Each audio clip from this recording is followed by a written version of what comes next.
Bien, hoy vamos a explorar a fondo un fenómeno psicológico que, la verdad, da mucho que hablar y que seguro hemos observado alguna vez. Es el efecto Dunning-Kruger. Efectivamente. Tenemos como base un artículo de Wikipedia bastante detallado que lo describe. Y bueno, nuestra misión hoy es desentrañar qué es exactamente este sesgo cognitivo, por qué parece que ocurre, ¿no? Y qué implicaciones tiene en la vida real. Claro. Desde el trabajo hasta, yo qué sé, las decisiones más personales. ¿Alguna vez hemos visto a alguien defender algo con una seguridad pasmosa, pero sobre un tema del que claramente sabe muy poquito? Sí. Constantemente, diría yo. Pues este análisis podría, bueno, darnos algunas claves de por qué pasa eso. Exacto. Es un concepto realmente intrigante, sí. El efecto Dunning-Kruger, en esencia, se define como esa tendencia, que está documentada, por la cual las personas con, digamos, baja habilidad o pocos conocimientos en un área específica, pues tienden a sobreestimar precisamente esa habilidad o esos conocimientos. Ajá. Los psicólogos David Dunning y Justin Kruger le pusieron nombre allá por 1999, después de su investigación. Y es curioso porque, ojo, algunos investigadores también estudian el fenómeno contrario, el complementario. ¿Ah, sí? ¿Cuál? Pues la tendencia de la gente que es de verdad muy competente en algo a subestimar su habilidad, pero en comparación con los demás. Vale. Piensan que si algo es fácil para ellos, pues tiene que serlo también para el resto, ¿sabes? Claro, como esto es de cajón, ya. Oye, y es súper importante aclarar una cosa, un malentendido que yo creo que circula mucho por ahí porque a veces se simplifica demasiado, ¿no? Totalmente. No estamos hablando de que la gente con menor inteligencia general sea, digamos, más confiada en todo. No va de eso. No, no, para nada. El efecto Dunning-Kruger es específico de una tarea o de un área de conocimiento concreta. Alguien puede ser un crack en física, pero mostrar este efecto al intentar, no sé, arreglar un grifo por primera vez y creer que es pan comido. Exacto. El típico, esto lo arreglo yo en 5 minutos. Eso. Y de hecho, su nivel de confianza absoluto a lo mejor es más bajo que el de un fontanero experto, claro, pero relativamente sobreestiman dónde se colocan ellos, comparados con otros aficionados o incluso con profesionales. Se ven mucho más arriba en la clasificación de lo que realmente están. Precisamente. Esa distinción entre la confianza absoluta y la relativa es fundamental para entenderlo bien. Ujú. Un principiante puede decir, bueno, creo que he respondido bien a 5 de 10 preguntas. Esa es su confianza absoluta, que quizás es modesta. Pero a la vez puede pensar, seguro que estoy por encima de la media del grupo. Y esa es la confianza relativa, que puede estar súper inflada. Entendido. Entonces, si esa es la idea central, vale, ¿cómo? ¿Cómo consiguieron Dunning y Kruger y, bueno, otros investigadores después medir algo que parece tan subjetivo? ¿Cómo esa sobreestimación? ¿Cómo se observa esto en un laboratorio o en estudios? Pues el método clásico, el que usaron ellos y el que se sigue usando mucho, consiste en comparar dos cosas. Por un lado, la autoevaluación de la persona, ¿Vale? su percepción subjetiva de lo bien que lo ha hecho o lo competente que se siente. Y por otro lado, su rendimiento objetivo, o sea, lo bien que lo ha hecho de verdad medido de forma externa y fiable. Ajá. Por ejemplo, se les pide a los participantes que hagan una prueba. Puede ser de razonamiento lógico, de gramática, de identificar memes de Internet, lo que sea. Lo que interesa estudiar. Vale. Y antes o después de hacerla, se les pide que estimen qué tal creen que les ha ido, o qué tan buenos se consideran en esa área. Y supongo que luego se comparan esas estimaciones con las notas reales que sacaron, ¿no? Exacto. Y esa comparación, como decías antes, se puede hacer de dos maneras principales. Una es la comparación absoluta. En plan, ¿cuántas preguntas crees que acertaste? Comparado con cuántas acertaste de verdad. Vale. La otra es la comparación relativa.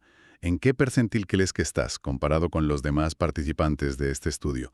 Comparado con ¿en qué percentil estás realmente según tu puntuación objetiva?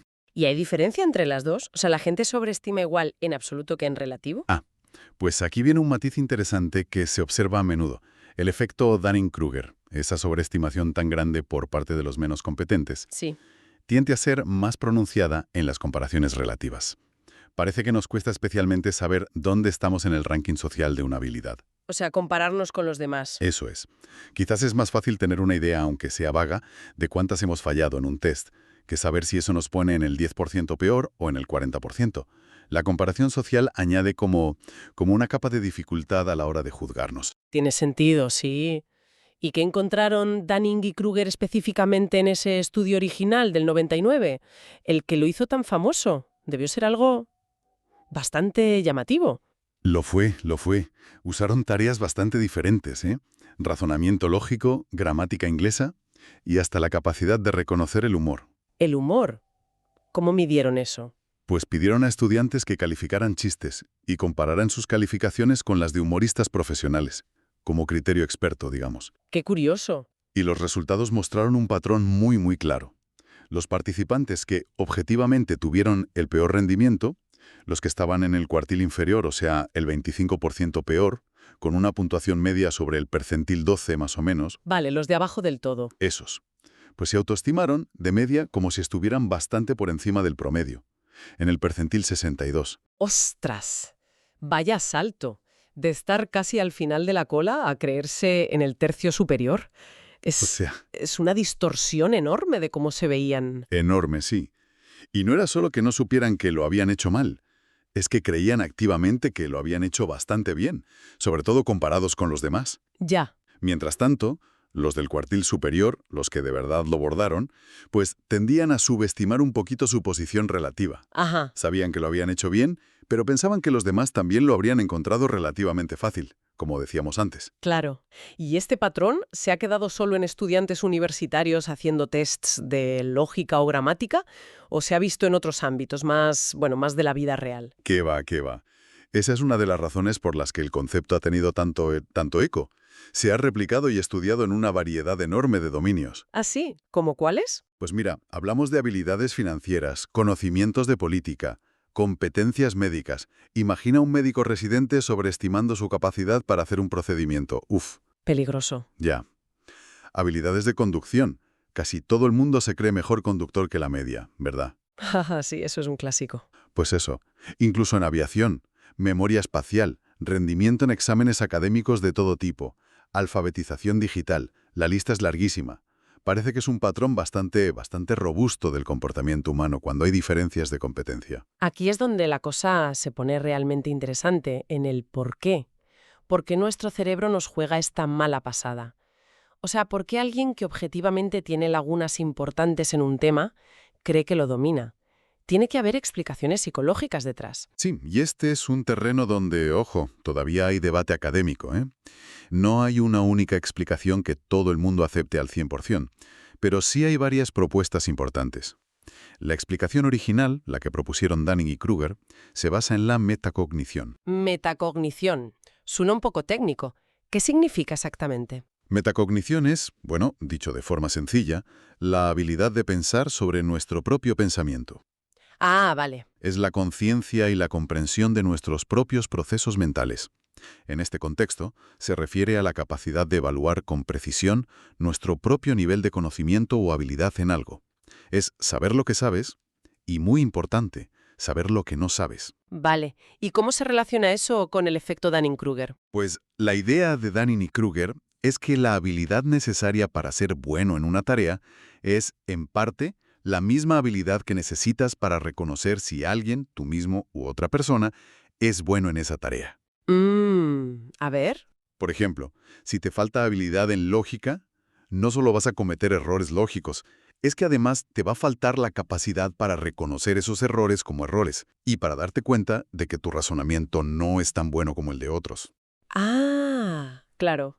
Es como una doble carga o una doble maldición, ¿no? Algo así leí. No solo te falta la habilidad principal, sino que esa misma falta de habilidad te impide darte cuenta de que eres incompetente. Es un círculo vicioso. Exactamente esa es la expresión que usaron. The double burden of incompetence. La doble carga de la incompetencia. David Dunning lo resumió de una forma muy gráfica, muy memorable. La primera regla del Club Dunning-Kruger es que no sabes que eres miembro del Club Dunning-Kruger. Jaja, buena frase. Es que si no tienes las herramientas para evaluar la calidad en un área, ¿cómo vas a saber que tu propio trabajo o conocimiento en esa área es deficiente? Suena bastante lógico como explicación, la verdad. Pero mencionaste que hay debate. ¿esta explicación metacognitiva la acepta todo el mundo? No del todo. A ver, es muy intuitiva y muy popular, sí. Pero algunos críticos señalan que faltan pruebas empíricas directas, contundentes, que demuestren sin lugar a dudas ese vínculo causal. O sea, que sea precisamente la falta de habilidad la que causa la falta de capacidad metacognitiva para esa habilidad. Entiendo. Argumentan que podría haber otras explicaciones que contribuyan bastante al patrón que vemos, o que incluso lo expliquen por completo sin necesidad de recurrir a la metacognición de esa forma. De acuerdo. Mencionaste antes otras ideas. Una que a veces sale a relucir es la explicación estadística. Esa suena menos a psicología y más a números, quizá un poco más abstracta. ¿Podrías desgranarla un poco? Sí, es una perspectiva muy diferente. Sugiere que el efecto podría ser, en gran medida, un artefacto estadístico, más que un fallo metacognitivo como tal. ¿Un artefacto? ¿Cómo? Sería el resultado de combinar dos fenómenos estadísticos que se conocen bien: la regresión a la media y el efecto mejor que la media. Vale, vamos por partes porque estos conceptos a veces se lían un poco. ¿Qué es la regresión a la media? Explicado fácil. A ver, imagina que haces un examen y sacas una nota altísima, mucho mejor de lo normal para ti. O al revés, tienes un día horrible y sacas una nota bajísima. Sí, La regresión a la media es la tendencia estadística por la cual, si repitieras un examen parecido, tu siguiente nota probablemente estaría más cerca de tu media habitual. No sería tan extrema. vale. No es magia, ¿eh? Es solo que las puntuaciones extremas suelen tener un componente de azar, buena o mala suerte ese día, que no tiene por qué repetirse. Entiendo. Aplicado aquí, si seleccionamos a la gente con el rendimiento real más bajo, que es un extremo, es estadísticamente probable que su autoevaluación, que es otra medida, relacionada pero no idéntica, tienda a estar un poquito más cerca de la media general de autoevaluaciones. Es decir, será algo más alta que su rendimiento real, que era muy bajo. Ya. Y lo mismo, pero al revés, para los de rendimiento más alto. Su autoevaluación tenderá a regresar hacia la media, siendo un poco más baja que su rendimiento excepcional. Por eso parece que subestiman. Entiendo. Como si hubiera una especie de imán estadístico que tira de las mediciones extremas hacia el centro, en la siguiente medición o en una variable parecida. ¿Y el efecto mejor que la media? Ese me suena más. Ese es más intuitivo, sí. Es la tendencia psicológica súper documentada que tenemos casi todos los humanos a vernos a nosotros mismos como, bueno, por encima del promedio en un montón de rasgos y habilidades que consideramos buenas. Sí, El ejemplo clásico es la conducción. Le preguntas a la gente y la gran mayoría te dice que conduce mejor que el conductor medio, lo cual es estadísticamente imposible, claro. jaja, sí. O la inteligencia. El CI medio es 100 por definición, pero la gente suele estimar su propio CI bastante por encima. Es un sesgo optimista muy generalizado. De acuerdo. Entonces, ¿cómo se combinan la regresión a la media y este optimismo general para explicar el patrón Dunning-Kruger? Pues la idea es esta. La regresión a la media explicaría por qué los de bajo rendimiento real tienden a subir su estimación, acercándola a la media, y los de alto rendimiento real tienden a bajarla, también acercándola a la media, lo que pierde su estimación. Vale, Ahora, si a ese patrón puramente estadístico le sumas el sesgo general de «soy mejor que la media», que empuja todas las autoevaluaciones hacia arriba, claro. el resultado neto es que la sobreestimación de los menos competentes se magnifica mucho. Suben por regresión, plus suben por el sesgo optimista. Mientras que la aparente subestimación de los más competentes se reduce o incluso puede desaparecer, bajan por regresión, pero suben por el sesgo optimista, quedando quizás cerca de la realidad o solo un poquito por debajo. Se han hecho simulaciones por ordenador que generan gráficos muy parecidos a los de Dunning-Kruger, usando solo estos dos ingredientes estadísticos, y un poco de error aleatorio al autoevaluarse. Es una explicación alternativa potente, desde luego. Pero, como todo, supongo que también tendrá sus críticas o sus limitaciones, ¿no? Por supuesto. Una crítica es que esta explicación estadística parece funcionar mejor para explicar las autoevaluaciones relativas cuando te comparas con el grupo. Pero quizás no explica también por qué la gente con bajo rendimiento también sobreestima su puntuación absoluta. Por ejemplo, creer que has acertado 7 preguntas cuando solo has acertado 3. Ya, el número concreto. Eso. Y otra crítica importante es que, bueno, llamar al fenómeno regresión a la media o sesgo mejor que la media describe el patrón, describe las tendencias generales, pero no necesariamente explica el mecanismo psicológico que hay debajo, el que causa esa falta de precisión al autoevaluarnos. Claro. Es decir, ¿por qué la autoevaluación y el rendimiento no están perfectamente correlacionados? ¿Es por falta de información? ¿Por motivación? ¿Porque es difícil juzgarse a uno mismo? La explicación estadística no entra tanto ahí. Se queda más en describir lo que pasa. Pero no explica el origen último. ¿Hay alguna otra teoría relevante flotando por ahí que merezca la pena mencionar, aunque sea brevemente? Sí, hay un par más que se suelen citar. Existe un modelo llamado racional o bayesiano. Este sugiere que el problema principal está en nuestras creencias previas. Creencias previas. Sí, si partimos de una creencia inicial demasiado optimista sobre nuestra propia habilidad, quizá basada en éxitos pasados en otras áreas o simplemente porque nos gustaría ser buenos, tendemos a interpretar la nueva evidencia, nuestro rendimiento real en la tarea, de una manera que confirme esa creencia previa, incluso si la evidencia objetiva no la apoya mucho. Vemos lo que queremos ver, un poco. Algo así, sí. Otro modelo interesante se fija en la distribución de las habilidades en la población. ¿Cómo afecta eso? Pues si en una habilidad concreta hay muchísimas personas con niveles bajos muy parecidos entre sí, imagina una clase donde casi todos suspenden con notas entre 2 y 4. Vale. Es objetivamente muy difícil para alguien en ese grupo saber si está en el percentil 10, 20 o 30. Hay poca diferencia clara. Esa falta de señales claras de diferenciación dificulta la autoevaluación relativa precisa. No sabes bien dónde estás comparado con los demás porque sois muchos muy parecidos. Entiendo, falta contraste. Y algo que parece que sí se ha descartado es que la gente simplemente no se esfuerce en autoevaluarse bien, ¿verdad? Que sea por pereza o falta de interés. Efectivamente, eso parece que no es. Se hicieron estudios donde se ofrecían recompensas económicas a los participantes si acertaban en sus autoevaluaciones. Ajá. La idea era ver si, con un incentivo para hacerlo bien, la gente se volvía más precisa. ¿Y qué pasó? Nada. Pues casi nada. Los resultados mostraron que los incentivos apenas mejoraban la precisión.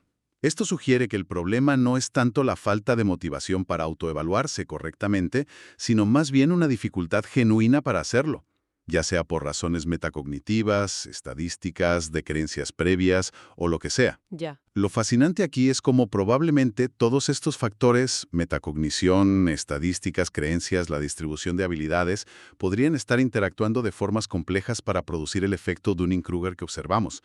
No tiene por qué ser una única causa, ¿sabes? Muy claro. Ahora, salgamos un poco de la teoría y vayamos a la práctica. ¿Qué significa todo esto en nuestro día a día? O sea, ¿por qué debería importarnos este efecto, más allá de que sea una curiosidad psicológica interesante para una conversación? Pues tiene implicaciones bastante serias y prácticas, la verdad. Una autoevaluación que no es exacta, especialmente si tiendes a sobreestimar tu competencia, puede llevar a tomar decisiones francamente malas.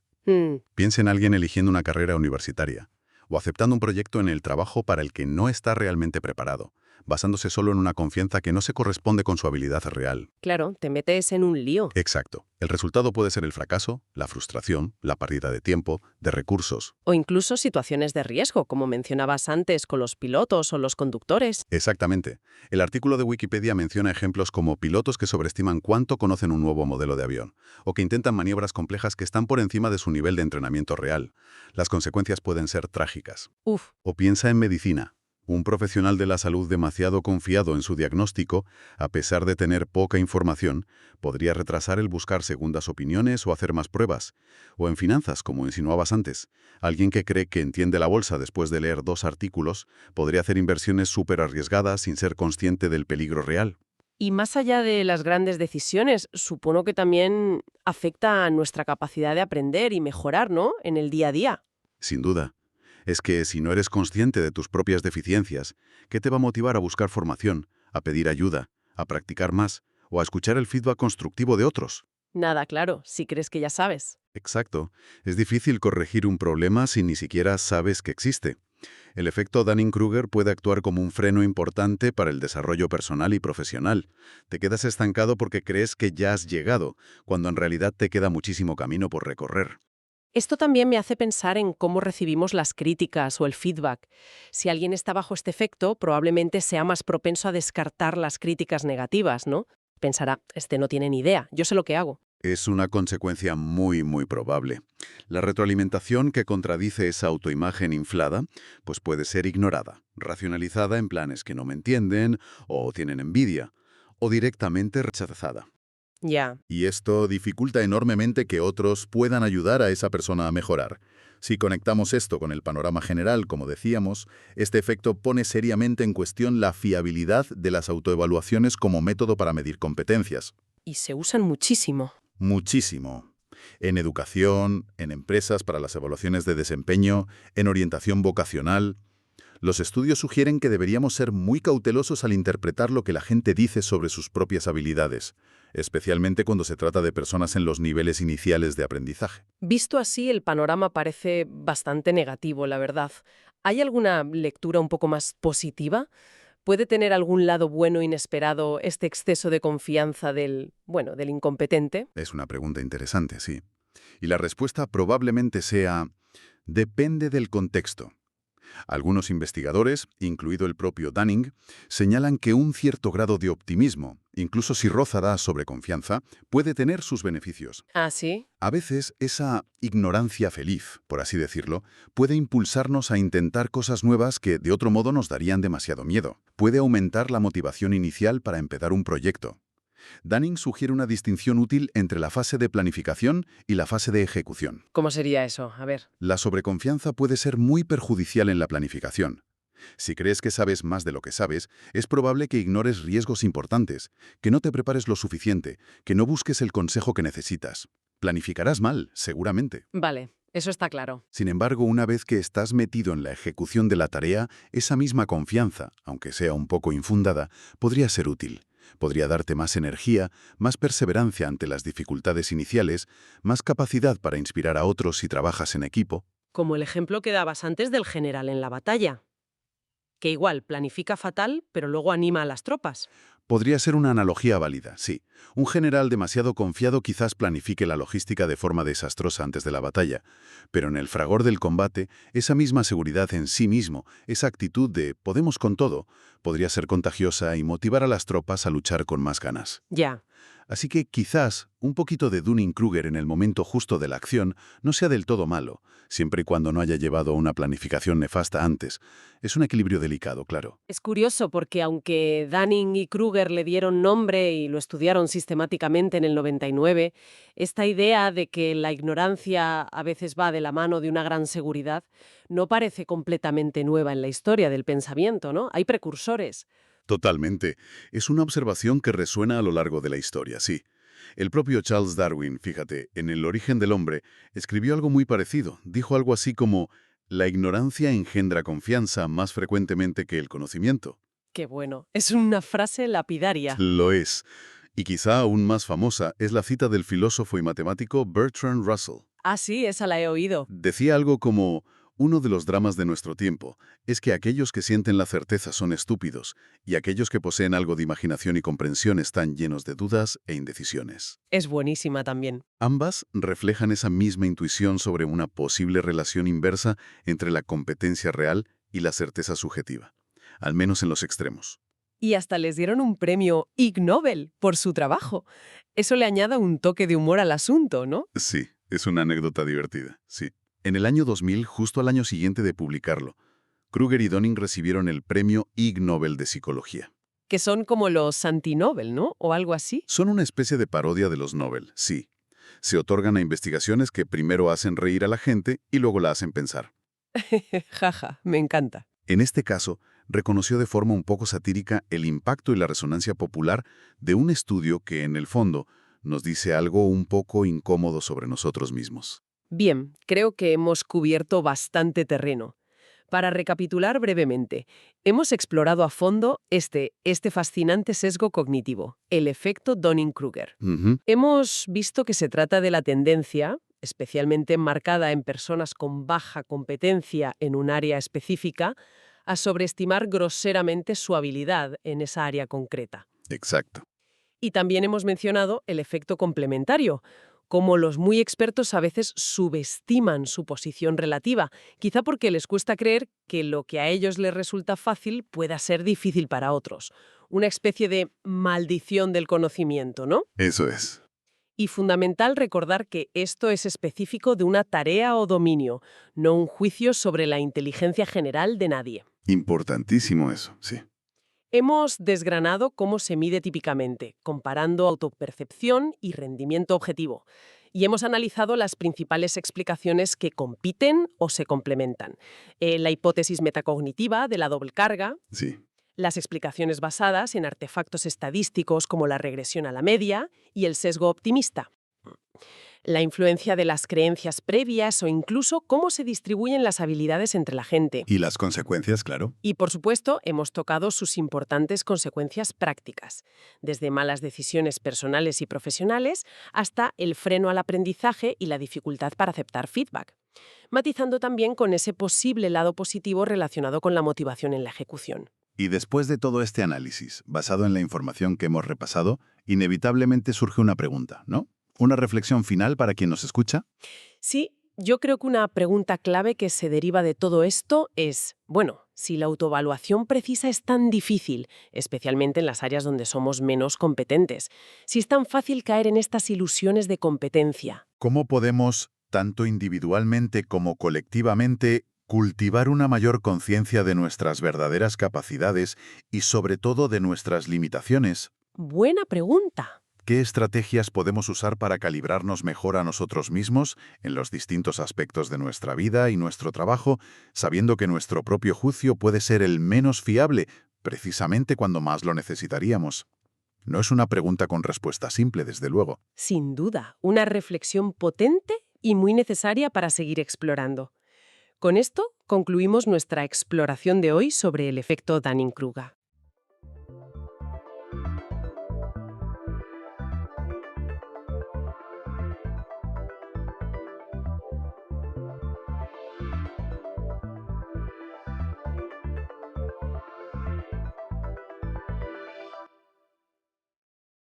Bienvenida o bienvenido. Hoy nos metemos de lleno en la figura de Jerónimo.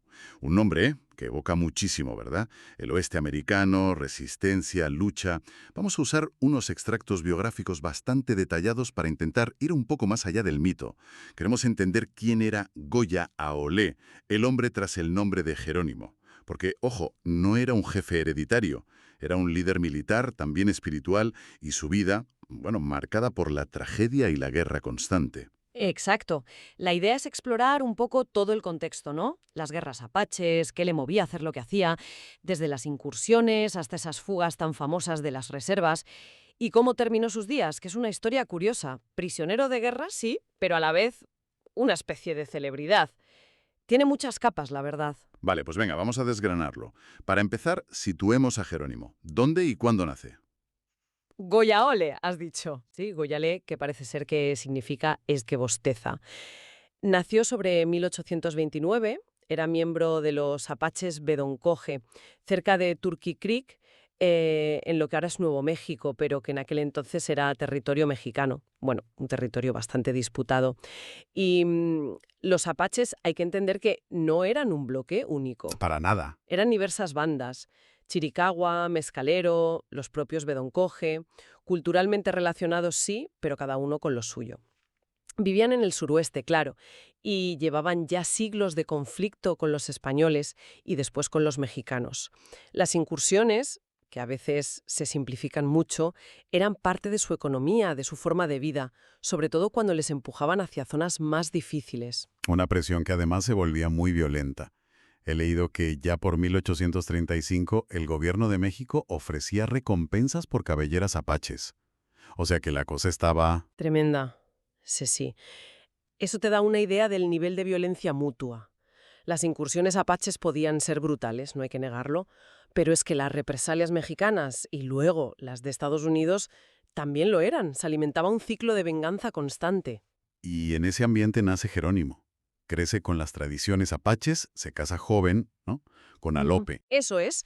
Tuvo hijos con ella, llevaba una vida, digamos, normal dentro de su cultura, hasta que llega un momento que lo cambia absolutamente todo. Hablas de la masacre de Casquillé, en Janos, Chihuahua, marzo de 1851. Eso fue un antes y un después clarísimo. Totalmente. Según se cuenta, los hombres del campamento, Jerónimo incluido, estaban en Janos comerciando, y mientras soldados mexicanos al mando del coronel Carrasco atacaron el campamento donde estaban las mujeres y los niños. ¿Y cuál fue la excusa oficial? Pero el resultado fue devastador para Jerónimo. Cuando volvió, encontró a su madre, a su esposa Alop y a sus 3 hijos pequeños asesinados. Uf, él mismo lo contó, ¿no? En su autobiografía. Dijo algo como que desde ese día odiaba a los mexicanos, que siempre habían sido traicioneros con él. Es que imaginar esa pérdida. Sí, es brutal. Más allá del dolor personal, que tuvo que ser inmenso, eso parece que encendió una sed de venganza que ya no le abandonó nunca. Es el momento clave que forja al guerrero implacable que conocemos. Y su propio jefe, Mangas Coloradas, lo apoya en esa venganza. Sí, lo envió a buscar ayuda a otras bandas apaches. Y es en las batallas que siguieron donde, bueno, según la versión más extendida, surge el nombre Jerónimo. La leyenda dice que los soldados mexicanos, al verle atacar sin miedo, medio desesperados, invocaban a San Jerónimo. Y de ahí se quedó con el nombre. Qué curioso. Y a partir de ese momento, durante más de 30 años, Jerónimo es una figura clave en las luchas. Primero contra México, y luego, claro, cuando Estados Unidos se queda con esos territorios tras la guerra de 1848, pues también contra los estadounidenses. Pero decías antes que no era un jefe supremo.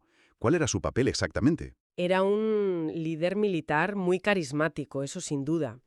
Y también un hombre medicina, un chamán. Se le atribuían ciertos poderes, como prever cosas o curar. Lideraba partidas de guerreros, no muy grandes, quizás 30, 50 hombres. Eran muy efectivos en la guerrilla. Pero ojo, no todos los apaches le seguían ciegamente. Su intransigencia y esas fugas constantes de las reservas provocaban represalias muy duras del ejército. Y algunos apaches le temían o veían que sus acciones traían más problemas que beneficios. Claro. Hablemos de las reservas. La vida ahí debía ser insoportable para ellos. Confinados, un modo de vida totalmente distinto al nómada. Y encima, parece que las raciones de comida eran escasas, a menudo por corrupción. Exacto. Era una situación muy mala. La reserva de San Carlos, en Arizona, tenía fama de ser especialmente dura. Así que es comprensible que intentaran escapar. Jerónimo lideró al menos 3 grandes fugas documentadas, entre 1878 y 1885. Escapar de ahí no debía ser fácil. Para nada. Eran huidas muy audaces, ¿eh? Cruzar cientos de kilómetros por Arizona, Nuevo México, terrenos áridos, montañosos. Buscaban refugio en las montañas de la Sierra Madre, en México. Y desde allí, pues, volvían a lo suyo. Incursiones a ambos lados de la frontera. Necesitaban provisiones, caballos y, sobre todo, armas y munición. ¿Y cómo atacaban? Supongo con tácticas de guerrilla muy depuradas. Sí, claro. Conocían el terreno como la palma de su mano. Se movían rápido, atacaban por sorpresa objetivos aislados, ranchos, pequeñas caravanas, postas militares. A menudo eran ataques muy violentos, sin dejar supervivientes. Eso dificultaba que se diera la alarma rápido y retrasaba la persecución. Era una lucha por sobrevivir, sí, pero también había un componente de venganza y de resistencia a perder su mundo. La persecución debió ser brutal. He leído que llegó un punto en que México permitió a las tropas de Estados Unidos cruzar la frontera para perseguirles. Y lo del general Crook usando exploradores apaches. Eso tuvo que doler. Uf, muchísimo. Imagínate ver a tu propia gente ayudando a cazarte.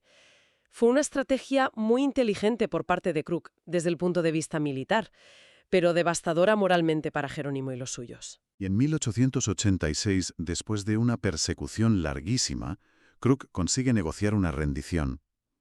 Ahí es cuando se hacen esas fotos tan famosas, ¿no? Las de C.S. Fly. Exacto. Son las únicas fotos que tenemos de Jerónimo y sus guerreros, todavía en armas, en plena campaña. Un documento histórico increíble. Se tomaron justo durante esas negociaciones de rendición con Crook. Nuevo esa misma noche. Así es. Corrió un rumor, no se sabe si cierto o no, de que pensaban matarlos en cuanto cruzaran la frontera hacia Estados Unidos. Jerónimo y un grupo pequeño, desconfiados, se esfumaron esa misma noche. Fue la gota que colmó el vaso para el ejército. A Crook lo quitaron del mando. Y pusieron a Nelson Miles, que ya fue a por todas. Sí, Miles intensificó la persecución, puso al capitán Lawton al mando, con órdenes claras, y fue clave la intervención de un teniente, Charles Gatewood. Gatewood conocía a Jerónimo, hablaba algo de apache y parece que había cierto respeto mutuo. Y él fue quien finalmente... Él fue quien, junto con exploradores apaches, localizó al grupo de Jerónimo. Estaban agotados, eran muy pocos ya, menos de 40 personas, entre hombres, mujeres y niños. Finalmente, el 4 de septiembre de 1886, en Skeleton Canyon, Arizona, Jerónimo se rindió al general Miles. Y eso marcó, digamos, el fin de las guerras apaches organizadas. Pero, como decías, no el fin de la historia de Jerónimo. Lo que viene después es casi más sorprendente. A él y a su gente, y has dicho que incluso a los exploradores apaches que ayudaron a capturarle, Sí, sí, increíble, pero cierto. A todos ellos los trataron como prisioneros de guerra. Los fueron moviendo, primero a Fort Sam Houston, en Texas, luego a Fort Pickens, en Florida. espera, ¿por qué? ¿Como prisioneros de guerra? ¿No lo podían juzgar en Arizona? Buena pregunta. Probablemente esa decisión les salvó la vida. Si lo hubieran entregado a las autoridades civiles de Arizona, con la cantidad de muertes que se le atribuían en las incursiones, casi seguro lo habrían condenado a muerte. Como prisionero de guerra, quedaba bajo jurisdicción militar federal. Entiendo. Pero las condiciones del cautiverio. Mencionaste Florida. Fueron terribles, especialmente en Florida. El clima húmedo, las enfermedades. Muchos apaches murieron allí. Un periódico de la época dijo que caían como moscas con la escarcha. Y además está el drama de los niños. A cientos los separaron de sus familias y los enviaron a internados como la Carlisle Indian Industrial School en Pensilvania. La idea era civilizarlos, pero las condiciones eran pésimas y más de un tercio murió allí, sobre todo de tuberculosis. Una barbaridad. ¡Qué horror! ¿Y después de Florida, dónde acabaron? Pasaron un tiempo en Alabama, en Mount Vernon Barracks, y finalmente, en 1894, los trasladaron a Fort Sill, en Oklahoma. Allí se reunieron con otros chiricahuas que ya estaban allí. Seguían siendo prisioneros de guerra, pero al menos estaban juntos y les dieron tierras para cultivar. Una vida muy distinta, claro. Y ahí es donde empieza esa fase tan extraña, la de Jerónimo como celebridad. Exacto. Es una paradoja tremenda. El antiguo enemigo público número 1, el guerrero indomable, se convierte en una atracción nacional. Empieza a aparecer en grandes ferias y exposiciones. La Trans-Mississippi en Omaha en 1898, la Panamericana en Buffalo en 1901, la Feria Mundial de San Luis en 1904. ¿Pero qué hacía allí? ¿Lo exhibían? Pues, básicamente sí. Lo vestían con el atuendo tradicional apache, posaba para fotos, que luego vendía él mismo con su firma. Vendía artesanía. Incluso vendía los botones de su chaqueta. ¿En serio? ¡Qué fuerte! Sí. Luego se cosía otros y seguía vendiendo. Era un negocio. También participó en espectáculos del oeste, como el de Pawnee Mill, donde lo presentaban como el salvaje domesticado. Eso chocante, ¿verdad? El símbolo de la resistencia convertido en un producto de consumo, en un espectáculo. Desde luego. Y llegó a desfilar en la toma de posesión de Theodore Roosevelt en 1905, a caballo junto a otros jefes indios. Intentó aprovechar esa fama para algo, para ayudar a su gente. Lo intentó, sí. Aprovechó ese desfile para hablar directamente con Roosevelt y pedirle que les dejara volver a Arizona, a sus tierras. Pero Roosevelt fue tajante. Le dijo que no, le recordó las muertes de civiles en Arizona, le dijo que tenía un mal corazón y que más le valía comportarse bien en la reserva de Fort Sill. Fue un no rotundo. Vaya. Aún así, ese mismo año consiguió publicar su autobiografía, ¿no? Sí, la dictó a un tal S.M. Barrett. Necesitó permiso presidencial, eso sí. Y bueno, es su versión de la historia, claro. Pudo contarla, pero seguramente con ciertos filtros o controles. Y en esos últimos años en Fort Sill, ¿qué pasó con sus creencias? ¿Se aferró a la tradición apache o se acercó al cristianismo, como hicieron otros? Pues parece que fue un poco de todo. Evidentemente fue criado en las creencias apaches y es probable que nunca las abandonara del todo en su fuero interno. Pero, curiosamente, se unió a la Iglesia Reformada holandesa en 1903. Duró poco, lo expulsaron en 1907 por jugar a las cartas o apostar, algo prohibido por la Iglesia. Así que parece que tuvo una relación ambivalente, digamos, con la religión occidental hasta el final. ¿Y cómo murió? Siguió siendo prisionero hasta el último día. Sí, murió como prisionero de guerra. Fue en febrero de 1909, tenía 79 años. Se cayó del caballo una noche, volviendo a casa parece ser que bebido, y pasó muchas horas a la intemperie antes de que lo encontraran. Desarrolló una neumonía y murió pocos días después, el 17 de febrero, en Fort Sill. ¡Qué final!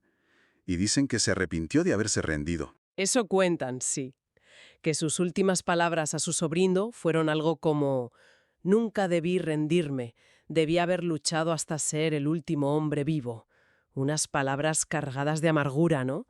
Fue enterrado allí, en el cementerio Apache de Fort Sill. Un final triste para una vida tan intensa. Pero la cosa no acaba ahí, porque incluso después de muerto sigue la controversia.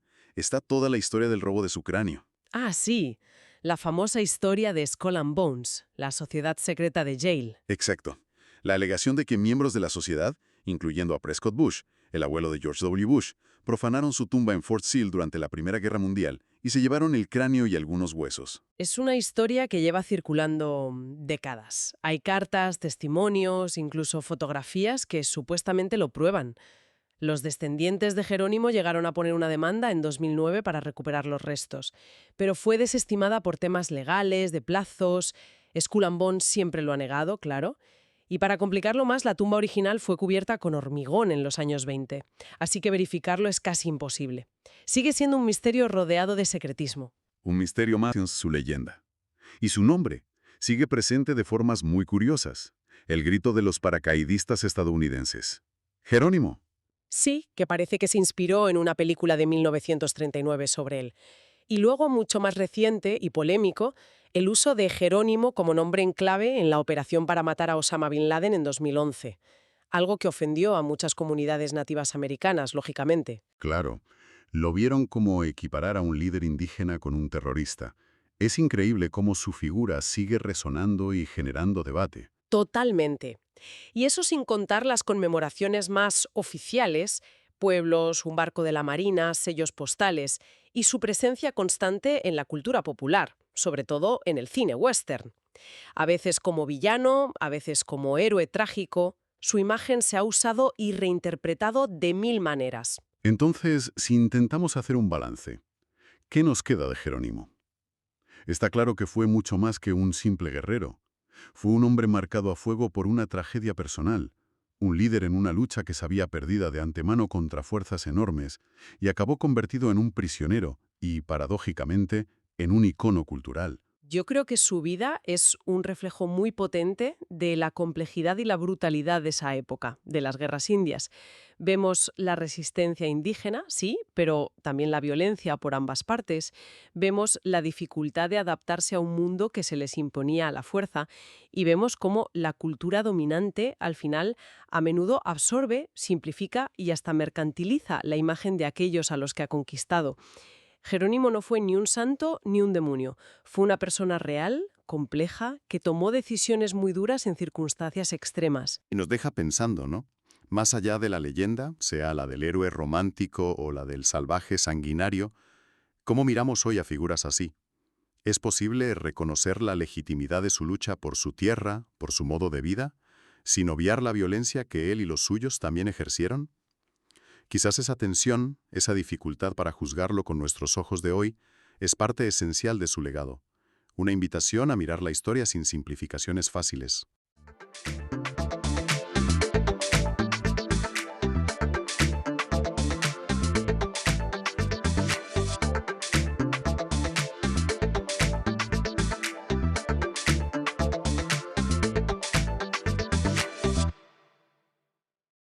Bienvenida, bienvenido a esta inmersión en el complejo mundo de la ayuda internacional. A veces la llamamos ayuda exterior, otras asistencia extranjera, pero bueno, la idea es explorar a fondo este tema. Y vamos a basarnos en un artículo enciclopédico bastante detallado. Nuestro objetivo hoy es, desentrañar qué es realmente esta ayuda, ver qué formas toma, quién la da, quién la recibe, y sobre todo abordar las grandes preguntas, ¿no? ¿Funciona? ¿Cuáles son las críticas? Queremos dar una visión clara, equilibrada, para entender el tema rápido, pero con profundidad. Y para empezar, un detalle que ya nos saca un poco de la idea simple. Aunque pensemos en la ayuda como algo puramente altruista, pues a menudo hay mucho más en juego, desde buscar aprobación diplomática hasta asegurar acceso a mercados o recursos. Vale, vamos a desgranar esto. Empecemos por lo más básico. ¿Qué entendemos por ayuda internacional? En esencia, es una transferencia voluntaria de recursos de un país a otro. Y puede venir de gobiernos, sí, pero también de organizaciones privadas, incluso de individuos. Exacto. Pero si queremos la definición, digamos, técnica, la más usada por organismos oficiales, tenemos que mirar a la OCDE, la Organización para la Cooperación y el Desarrollo Económicos. Ellos hablan de asistencia oficial para el desarrollo, la famosa AOD. Y hay dos condiciones clave para que algo sea AOD. Primero, que su objetivo principal sea promover el desarrollo económico y el bienestar de países en desarrollo. Eso es lo principal.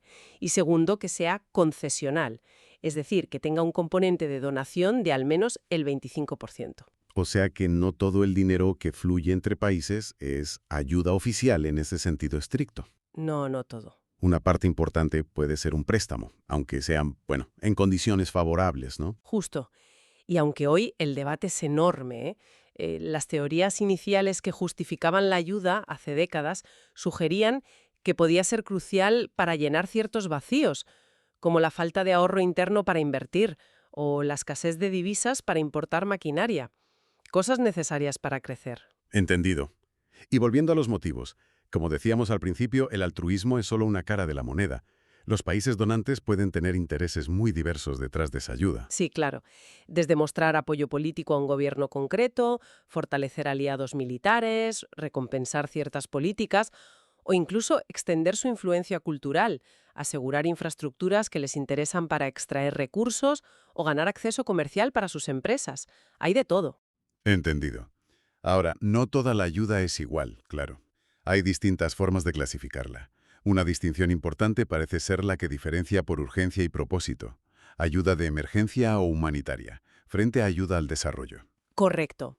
La ayuda humanitaria es la respuesta rápida ante crisis, guerras, desastres naturales. Busca aliviar el sufrimiento inmediato. Hablamos de comida, refugio, atención médica, lo esencial. La coordinación internacional suele llevarla OCHA, que es una oficina de la ONU, y organizaciones como Cruz Roja tienen un mandato específico bajo las convenciones de Ginebra. Y ojo, es importante no confundirla con la intervención humanitaria, que eso ya, implicaría usar fuerzas militares. Es distinto. Vale, esa es la de emergencia. ¿Y la ayuda al desarrollo? Esa tiene una mirada más a largo plazo. Su meta es reducir la pobreza de forma sostenible, apoyando mejoras económicas o sociales. Aunque el objetivo sea el desarrollo del país receptor, los donantes también ven un valor estratégico, claro. Piensan que un mundo más estable y próspero pues beneficia a todos, en el fondo. Y la ODE que mencionabas antes, la medida oficial, encaja aquí. Sí, la ODE es la medida estándar para este tipo de ayuda al desarrollo y dentro de ella una forma específica es la asistencia técnica, que no es dinero directamente, sino enviar personal cualificado, médicos, ingenieros, formadores. Y además de por el propósito, emergencia versus desarrollo, se puede clasificar por las condiciones, ¿no has dicho? Si es un regalo o un préstamo blando. Efectivamente, puede ser una donación pura, al 100%, una subvención o un préstamo a muy bajo interés, muy blando. Y claro, los motivos del donante influyen mucho en qué forma toma. También por cómo se usa el dinero, ¿no? Mencionabas algo de eso. Sí, eso es. Y lo fascinante aquí es la variedad de herramientas que existen. Por ejemplo, ¿qué tipos hay? Pues mira, puede ser muy específica, como financiar la construcción de una escuela concreta. Eso sería ayuda a proyectos. O puede ser más amplia. Apoyar, por ejemplo, todo el sector educativo de un país. Eso se llama ayuda programática. O a veces enfoques sectoriales amplios, los SWAPs, que combinan proyectos y programas en un sector. Vale, de lo concreto a lo más general. Exacto. E incluso puede ir directamente a las arcas del Estado receptor, para que lo integren en su presupuesto general. Eso es el apoyo presupuestario. Eso del apoyo presupuestario suena a dar mucha confianza al país receptor, ¿no? Sí, se basa en la confianza. Pero también puede ser arriesgado si la gestión de ese país no es, muy transparente o eficiente. Exactamente. Es uno de los puntos de debate más importantes sobre la ayuda. ¿Funciona? ¿Se usa bien? Y luego tenemos otras formas más específicas. Ayuda alimentaria, que puede ser comida enviada o comprada localmente o dinero para comprarla. También la ayuda ligada a organizaciones religiosas, la ayuda confesional. o las donaciones privadas que canalizan ONGs y fundaciones, que son muy importantes también. Bien, ya tenemos una idea más clara de qué es y sus tipos. Pero, a ver, ¿de cuánto dinero estamos hablando realmente? ¿Cuál es la escala global de esta ayuda oficial? Pues la mayor parte de la asistencia oficial para el desarrollo, la OAD, viene de los países más ricos, los que están en el Comité de Asistencia para el Desarrollo, el CAD de la OCDE. Para dar una cifra de referencia, en 2018, entre todos, sumaron unos 150.000 millones de dólares. 150.000 millones. En un año. Sí, y a eso habría que añadir estimaciones de otros países como China o India, que también aportan cantidades significativas. Lo que pasa es que a veces con menos transparencia o con criterios distintos a la OAD. Quizás unos 6 o 7.000 millones adicionales ese año en ayuda de tipo similar. Es una cifra considerable, desde luego. ¿Y quiénes son los principales receptores de toda esa ayuda? Si miramos el acumulado en un periodo reciente, por ejemplo, entre 2009 y 2018, hubo una concentración importante en ciertos países. Los 5 que más recibieron en términos netos fueron Afganistán, con casi 52.000 millones de dólares. Afganistán, claro. Siria, con unos 44.000 millones, Etiopía, cerca de 38, Vietnam, 32, y la República Democrática del Congo, casi 29.000 millones. Son países que han atravesado conflictos muy duros o situaciones de pobreza extrema crónica. Exacto. Las crisis y la pobreza extrema explican mucho esa concentración. Y por el lado de los donantes, ¿quiénes son los mayores en cifras absolutas? Pues mira, en 2020, si miramos países individuales, Estados Unidos fue el mayor donante, con casi 35.000 millones de dólares. Le seguía Alemania, con unos 24.000 millones, luego Reino Unido, con más de 19, y Japón, con más de 15. Esos serían los top. ¿Y la Unión Europea como bloque? Si sumamos lo que aportan sus Estados miembros, la UE, como bloque, superaría a EU, con casi 76.000 millones en 2020. Y además, las propias instituciones de la UE, como la Comisión, aportaron otros 19.000 millones. Vale, cifras grandes. Pero estas cifras absolutas no cuentan toda la historia, ¿verdad? Está el famoso objetivo del 0.7% del ingreso nacional bruto, que la ONU pide dedicar a la ayuda. Exacto, y esa es una meta, muy ambiciosa que muy pocos países cumplen realmente. En 2013, por ejemplo, solo 5 países lo alcanzaron o superaron: Noruega, Suecia, Luxemburgo, Dinamarca y Reino Unido en ese momento. ¿Solo 5? Sí. La media de los países ricos de la UE que están en el CAD ese año fue del 0,42%, o sea, bastante lejos del objetivo del 0,7%.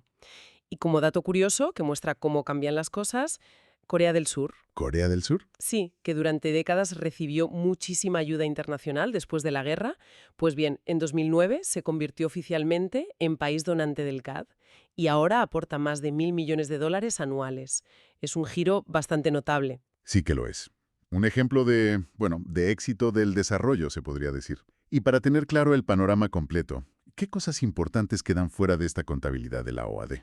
¿Qué no se cuenta como ayuda oficial? Pues fundamentalmente los flujos que son puramente comerciales o financieros de mercado, como la inversión extranjera directa, por ejemplo. Vale, la inversión de empresas no es ayuda. No.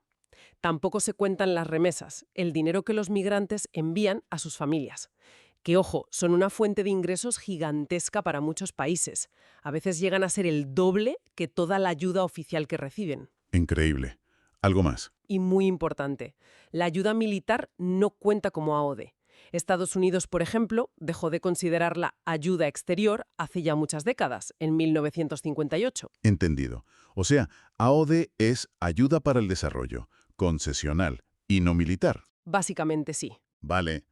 Con estas cifras y definiciones en mente, llegamos al punto crucial, al más debatido seguramente. ¿Sirve de algo toda esta ayuda? ¿Es efectiva? Porque los estudios que intentan ver si más ayuda lleva a más crecimiento económico, pues dan resultados muy contradictorios. Aquí es donde se pone realmente interesante y complicado, ¿no? Totalmente. La efectividad es el gran campo de batalla del debate sobre la ayuda. Ha habido intentos internacionales de mejorarla, claro, como la Declaración de París sobre la eficacia de la ayuda, allá por 2005. Buscaba más coordinación entre donantes, que los países receptores tuvieran más control, lo que llaman apropiación, y que la ayuda se alineara mejor con las prioridades de esos países, no con las del donante. Suena bien en teoría, principios lógicos, pero las críticas son, bueno, muy duras y vienen de muchos frentes. Una de las más potentes se centra en cómo la ayuda puede afectar a la gobernanza y fomentar la corrupción. Sí, es una crítica clásica.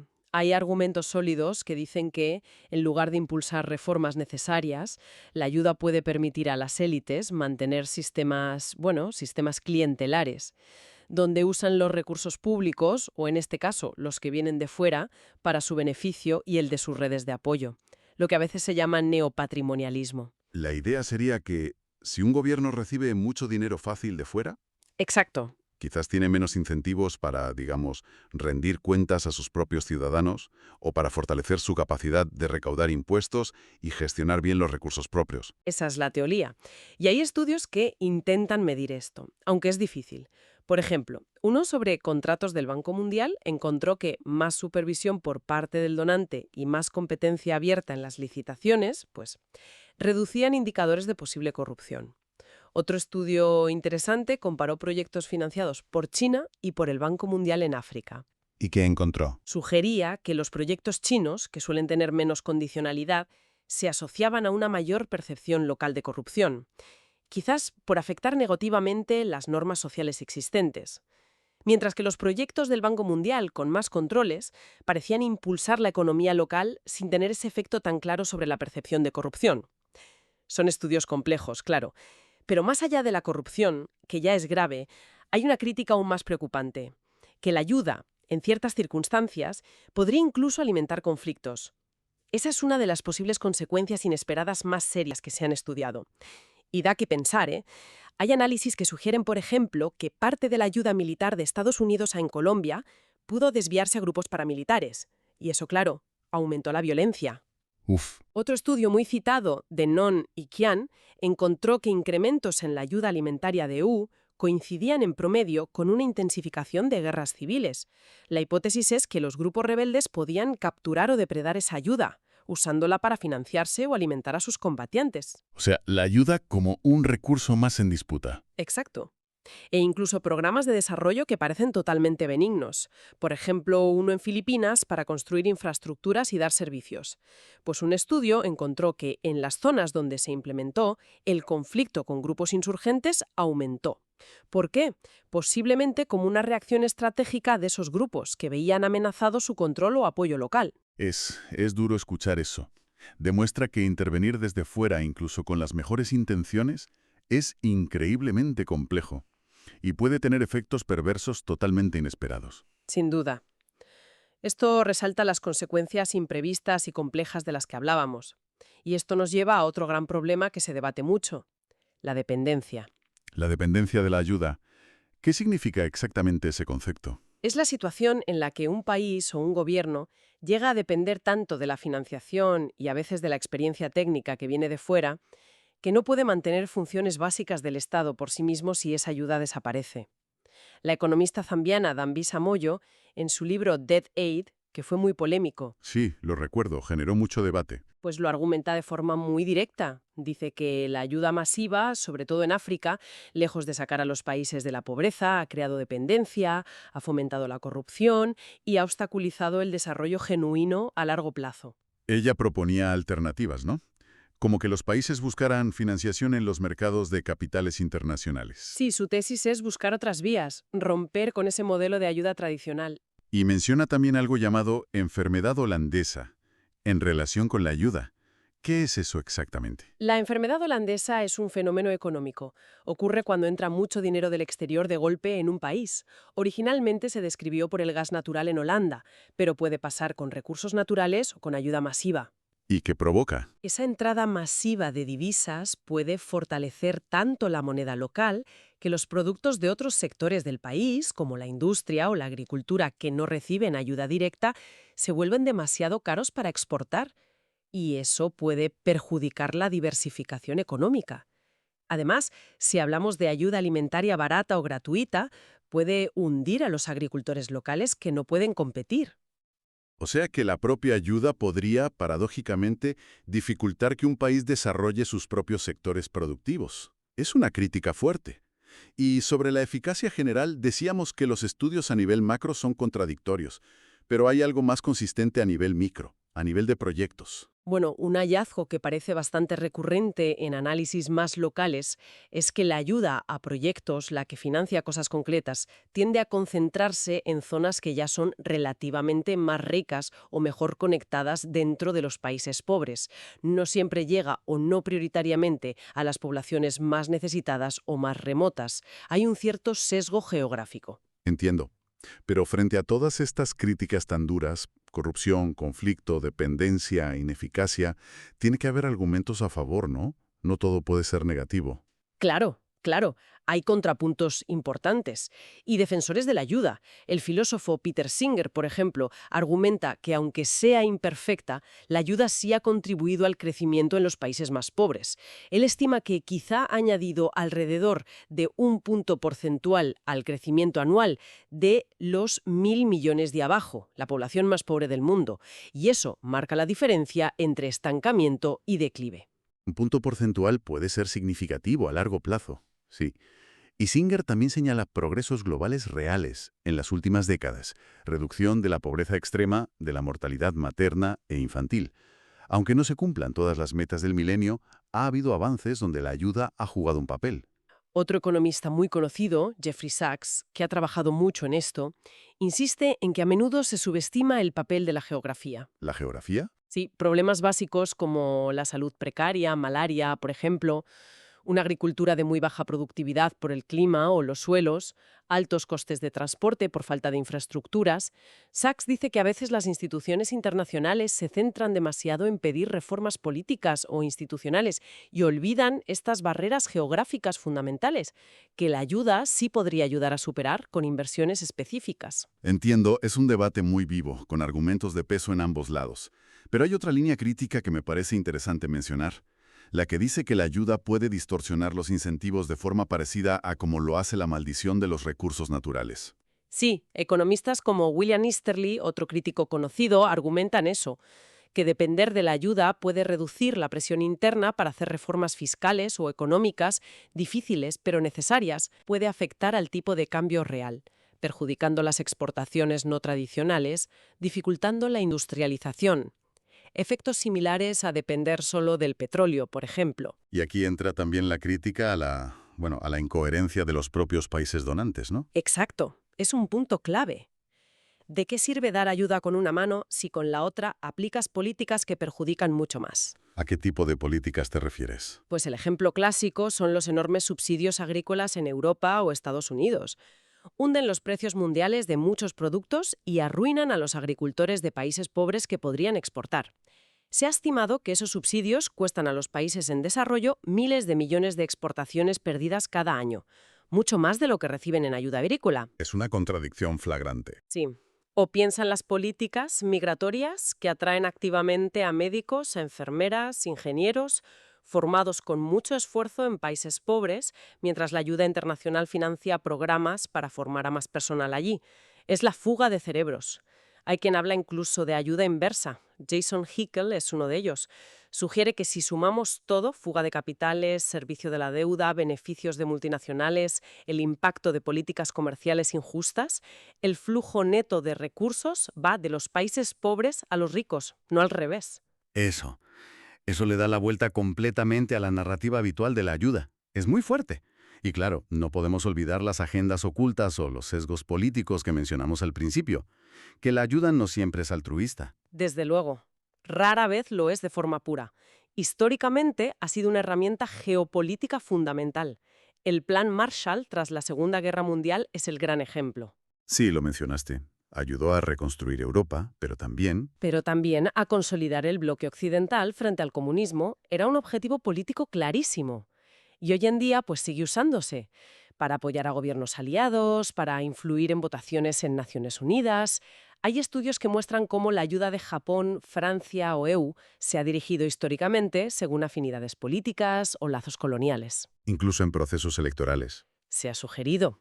Un estudio analizó cómo la ayuda de USAID en Palestina pareció aumentar justo antes de las elecciones de 2006, potencialmente para apoyar a la autoridad palestina frente a Hamás. Y más recientemente, la diplomacia de las vacunas durante la pandemia de COVID-19 fue otro ejemplo clarísimo de cómo la distribución de ayuda, en este caso vacunas, se usó estratégicamente por países como China, Rusia, EU, para ganar influencia. Entonces, ¿qué significa todo esto? El panorama parece muy complejo, lleno de contradicciones. Pues significa que la ayuda internacional no opera en un vacío. Es parte de un sistema global mucho más amplio, lleno de intereses económicos y políticos cruzados y de políticas que a menudo chocan entre sí. La ayuda puede tener impactos positivos, sí, pero también negativos o inesperados, y sus resultados dependen enormemente del contexto específico, del tipo de ayuda, de cómo se gestiona en el terreno y de las políticas generales, comerciales, financieras, migratorias, que la acompañan o la contradicen. Para entender mejor el presente, quizás valga la pena mirar un poco hacia atrás, aunque sea brevemente. ¿Cómo surgió este sistema moderno de ayuda internacional? Bueno, aunque podemos rastrear ejemplos de asistencia entre estados mucho antes, incluso en las cruzadas se pedía ayuda, el sistema actual, tal como lo conocemos, nace en gran medida tras la Segunda Guerra Mundial.